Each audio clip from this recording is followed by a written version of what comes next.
Hi, guys. This is Gal Rippey, former homicide detective and traumatized nut. I'm filling in for Harry today because Harry, the therapist, he wanted a break from being himself. I don't know why he wanted to be me. I have a even way darker job than he does. I see so much tragedy and horror, but that has made me an expert in jokes. You know that thing about law enforcement? We're hilarious, known for keeping it light. I have to do it a hell of a lot because, like any brilliant detective, I have a massive drinking problem, which is less charming than it sounds. And I have an ex-wife. But two things about my ex-wife. One, I miss her. And two, she was absolutely lovely. So I wanted to spend today discussing the psychology of dark humor and really answer the question, can these jokes heal our trauma? Or are they really just prolonging it? But keep in mind, I am an idiot. Now, as an avid practitioner of dark humor myself, I would never belittle it. However, there is a surprisingly rich conversation to be had about whether or not dark humor is curative or if it actually keeps us trapped. Or perhaps it's just both, The poison is in the dose. Even water is poisonous if you drink too much of it, and even snake venom will kill you if you get too much, but if it's just the right amount, it'll just make you young again. I think dark humor is a little like kink, Like you take this part of yourself and it's not like the most glorious part or not the prettiest part, maybe not something you're necessarily proud of, but maybe it's something that hurt you in the past or just something that's kind of weird.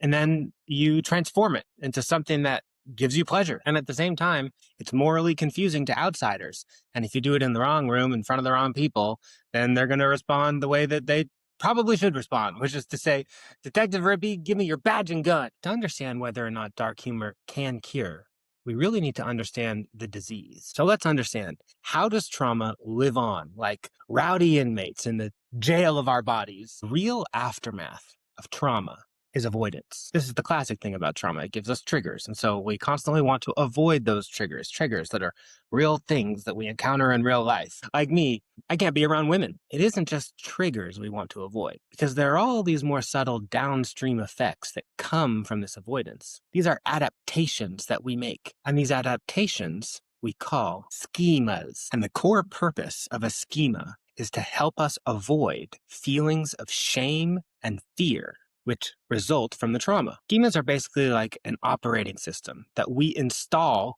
after something awful happens. It's like your brain is saying, congratulations, your childhood has been updated to iOS Panic. And now your brain is running background apps called shame.exe and fear.exe that you can't close because you don't have admin access. And unfortunately, schemas don't show up with a name tag that says, hi, I'm trauma. They actually show up disguised as your personality. They show up as, I'm just independent, or I'm just picky, or I'm just intense, or I'm just better alone. See, people mistake their schemas as just parts of their personality. They can be mistaken for weakness or laziness, but it's really just your brain thinking, if I feel this, I will die. And so it just says, okay, great. Well, let's never feel it again. And then it gets creative, crafting a personality that will skillfully dance around all those pesky feelings. And so our avoidance isn't just physical. Doesn't mean just not going to the place or to the bad person. It also means not going to the feeling, not going to the memory, not going to the body sensation, not going to the meaning. It's like your psyche is Brad Pitt saying, the first rule of Trauma Club is we don't talk about Trauma Club. We just use physical violence to get some skin-to-skin contact in a society that doesn't let men hug. Schemas tend to drive 3 styles of coping.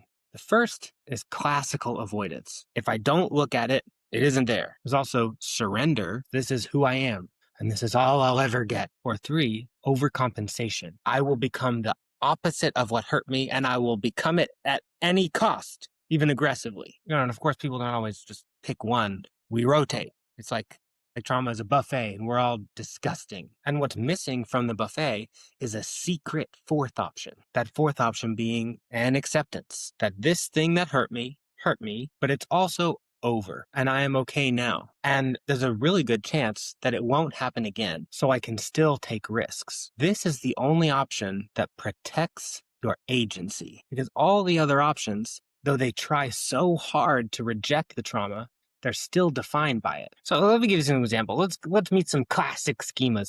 Let's just meet some of the quirky characters that live in the airport of your mind. See if you have any of these sneaky denizens living on in here. Here's one called defectiveness. This is the one that whispers, "If anybody knew you, they'd leave." So in response, you either hide or you perform, or you just get ahead of rejection by rejecting everybody else first. This schema is why some people are hilarious. And it's also why some people are alone. Another schema, mistrust. This one says, "If I let someone get close, they will hurt me." So you stay armored, or you keep receipts. You cannot have intimacy without running a background check. And when someone is kind, you start to feel like, this is a trap, which, fair. Sometimes it is a trap. Sometimes you get trapped, I got trapped. I got trapped in a well. But also, sometimes it isn't a trap at all. Sometimes it's just your son being nice. Number 3, abandonment. This one says, people leave. It's inevitable. So you either cling, or you test, or you just never get close at all. This is the schema that makes you turn every relationship into kind of an audition that you've designed for them to fail so that they can prove you right.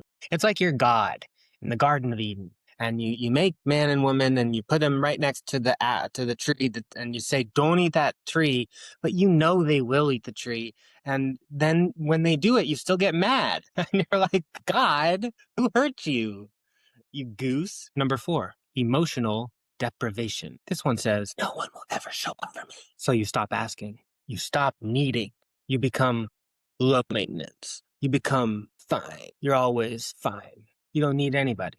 That's the lie you tell so that you don't have to feel disappointment, that you're just fine. That's what it'll say on your tombstone. He was fine. He could live on scraps like a real trooper. Then there's catastrophe. This one says, something terrible's about to happen. And so then your body just lives in the future, and the future is a hurricane. Your brain just becomes a weather app that screams Amber Alerts. But here's the point about this quirky cast. These schemas are not moral failures. They're survival projects. They're parts of you, and they have a job. And they're good at their job. They are your mind going, okay, the last time that we trusted, it hurt.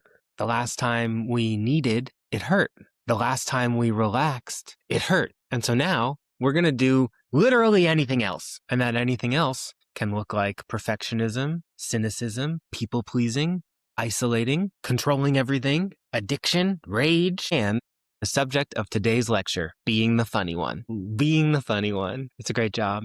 It has its benefits, but it is still a job. So take a look. This is like the nasty little loop that schemas create. So if schemas have a premise at their heart, the people will always abandon me, no one will show up for me, I have to be perfect to be safe. The way to change the schema would be to have that premise disproved. And the only way to have it disproven on a really felt level, a way that would really matter, would be if you had a new experience, one that contradicted the premise. So someone does get to know you and fully accept you.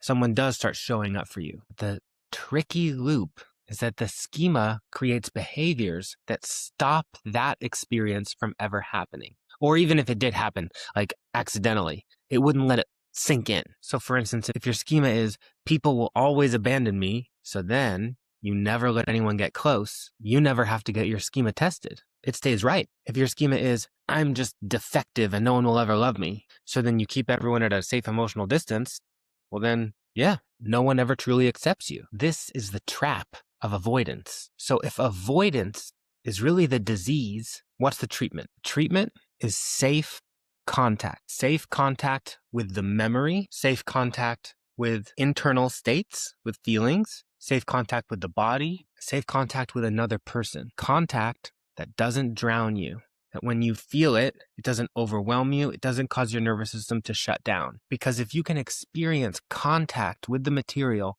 in the context of a safe relationship, then that experience will disprove the core schema, which is that if I feel this, I will die. Their idea that you will die if you do it will just have its curtain ripped off and you'll get to see the weird little wizard. And so various forms of therapy try to create this safety in different ways. They'll try to lull you into a state of trust with a good therapist. someone that you like. And when you're feeling good with them, we bring up the material. And in that safety, that's where the magic happens. But it's so serious and saccharine, and it doesn't have to be that way. In fact, that safety can also be created with dark humor. Because here's the theory at my heart. Find the schema. My theory is humor is a form of play. And play is how mammals learn to process scary things without dying. So think about a puppy. When puppies are learning to fight, they don't learn to fight by fighting to the death. They play fight. They bite, but they don't bite through. They just release, and then they wag, and then they pause, and they go back once more into the breach. And while they do that, they're training all the same muscles that they're going to use when the combat is real. So play is just a training dummy situation that you do with a real person, someone that you like being around, and there's an agreement that none of this is real, and you know that in your mind, but it still feels real enough that it matters. And that's the beautiful thing about our nervous system, is that it can't really tell the difference between a real experience and an imaginary experience. And that screws us up with trauma, but it can help us in healing. Because people in therapy, they can't get past the fact that this is a contrived situation, right? I mean, someone's literally getting paid in the situation. So how can I trust anything that's happening here? But even if you have a mind that can't stop thinking about that, your nervous system can't really tell the difference between someone who is accepting you, out in life, and someone who is accepting you in this very intentional moment. It's still a brand new experience. It's still a useful training dummy. And then we learn by iterations, and it gets better and better. And what those iterations can look like is taking a step toward the dark thing. And then what dark humor can do is it allows us to peek at it, glance at it, make a joke, and then step back into the present. You can come in and out without it overwhelming you. You can modulate the dose. So if before any healing was ever happening, you were really just pushing it down, dark humor can let us bring it back up. When dark humor is working well, you're not denying reality. You're saying, yeah, look at this that happened. It's a nervous system flex. It's you being able to show that you can hold two truths at once. This horrible thing happened to me, and I'm okay. I'm still here, able to make new meaning out of it. Really, dark humor is it's perfectly described as a boggart from Harry Potter. The beast that doesn't have a true form. And when you see it, it turns into the thing that you fear the most. And then when you see it, you have to take your wand and you go, ridiculous. And then it turns into a clown or something. But that just makes it worse because it was the clown that got you trapped in the well. So then you have to take your wand out again and you have to go ridiculous. And then it turns into I don't know, something funny. I'm not a comedian. Trauma healing is basically learning to sip what previously you could only chug or avoid entirely. And then there's this other fantastic thing about humor, which is that it connects you to people. Sometimes dark humor is just the best language a group of traumatized nuts can speak. In a situation where real vulnerability might be cringe or it might risk the moment, dark humor allows you to maintain contact while letting just a little bit of the truth eke out. One of my schemas is probably that I only deserve attention when it's when there's a quality show being put on. I'm not going to just show people I'm in pain because that's not enough. So I have to make it funny or something. So if you can't tell. So it's like someone's going to say, how are you? And it's oh, I'm not going to, tell you I'm scared because that'd be boring. So, but I am going to tell you that I'm scared. But you didn't buy a ticket to this show just to hear me say that. So I'm going to say it in some funny way, and then the people clap. Hell yeah. And contact with other people is a vital ingredient to this whole safe contact with the emotion thing. If you combine safe contact with the internal state with safe contact with someone that you trust, your nervous system will learn a brand new lesson. The world isn't as dangerous as I thought. It's still dangerous, but sometimes it isn't. So I don't have to walk into every room thinking I'm about to unmask the bad guy. And if you do that a bunch of times, things can change a lot. But now we do have to get to the part about where dark humor can go from being a medicine to being not medicine. Instead, it can turn into just a very entertaining way to stay traumatized. Because dark humor can become basically avoidance par excellence. It can be the most socially acceptable way to demand, I will not feel this. And that's when the joke isn't processing trauma, it's actually enshrining it. It's like just spraying emotional Febreze around in a room, and you're like, well, yeah, the room smells better, but there's still like a dead body under the couch. And the dead body's still talking to me. And this is the part where people can get confused because dark humor, it feels good. It gets laughs. It gets you friends. It gets you laid, depending on the quality of your material and the emotional damage of your audience. But you can really just tell when a joke is not inviting contact with something or with another person. It's actually just blocking grief. It's like you walking up to the door of the feeling. You are getting kind of close to it. But then just as your hand gets to the knob, your mind just starts to go, ha, ha, ha, ha, anyway. And then you walk away. And then you turn around, the door's gone. And you're just like, oh, I don't even know what I was here. Oh, forgetful me. I just have ADHD. I'm not traumatized, just ADHD. The door is gone.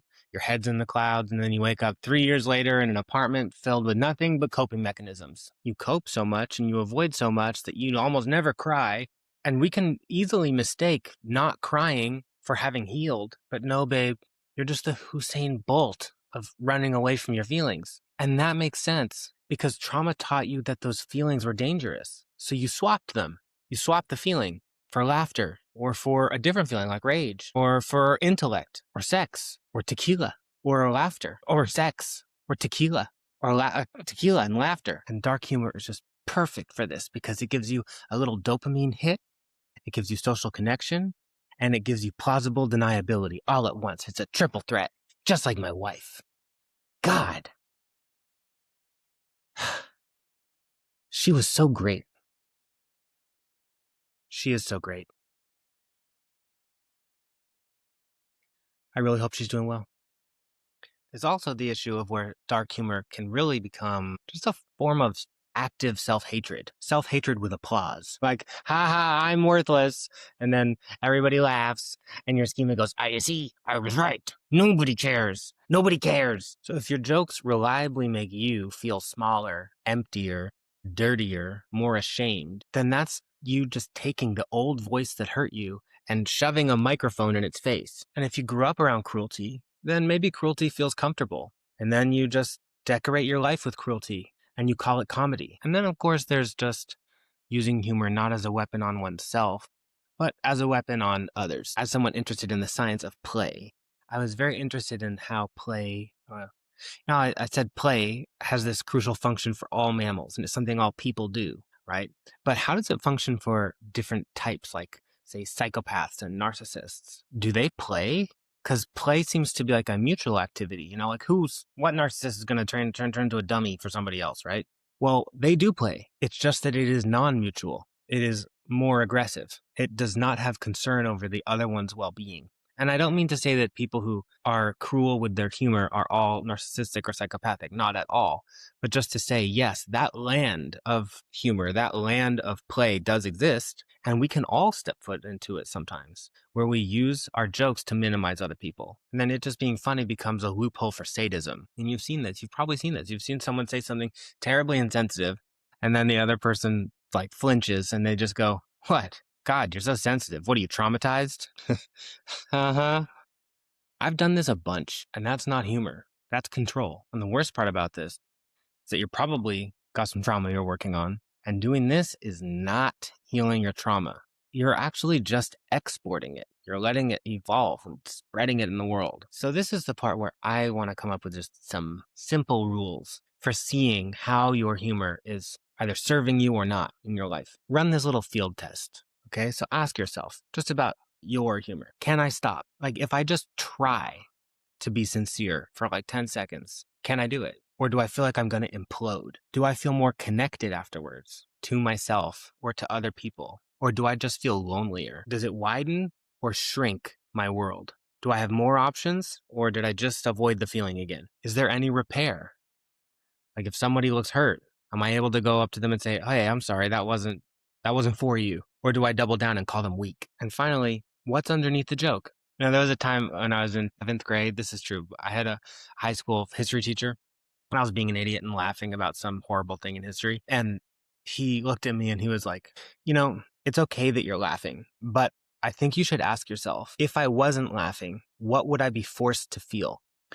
And it was at that moment that I knew I had been taught. So these questions, I hope, help you understand if your humor is functioning more as bridge or as armor. And here's the tricky thing that makes therapists so insufferable, is that it's always both. It's always both. Dark humor helps you survive, and it can help you feel stuck. It can keep you functional while you're in a fire, and it can also become the habit that prevents you from ever leaving the fire. So the goal isn't to cancel dark humor. It's just to add range, to be able to tell a joke and also be real, to be able to laugh and to grieve, to be able to perform and also be held without needing to deserve it. Because the opposite of trauma isn't laughter and it isn't seriousness. The opposite of trauma is choice.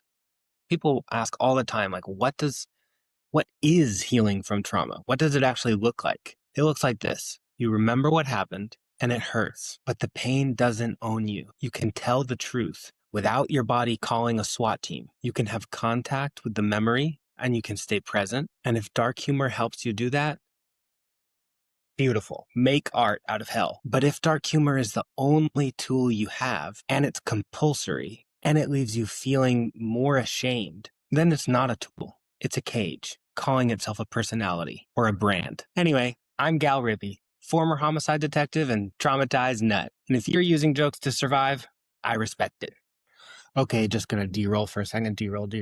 So yes, this will shock you, but it was me the whole time, Harry, the therapist. I did just want to break from being myself for this video, but it was me. And now I have to say all the stuff that one says, which is none of this was therapy, and I'm not your therapist. But if you're in California and looking for a psychotherapist, you can reach out to me in the box. And even if you're not in California, I love to actually meet you guys and talk about how you can go about finding the help that you need. I know there's so many questions about how to get good healing, so I just like to answer it. That's about it. Like the video if you like it. Never said that before. Does it make me feel dirty? Not really. Yeah. If you like it, it helps me out. It would help me out a lot. Bye. Now I do feel shamed. Oh, fuck. What happened?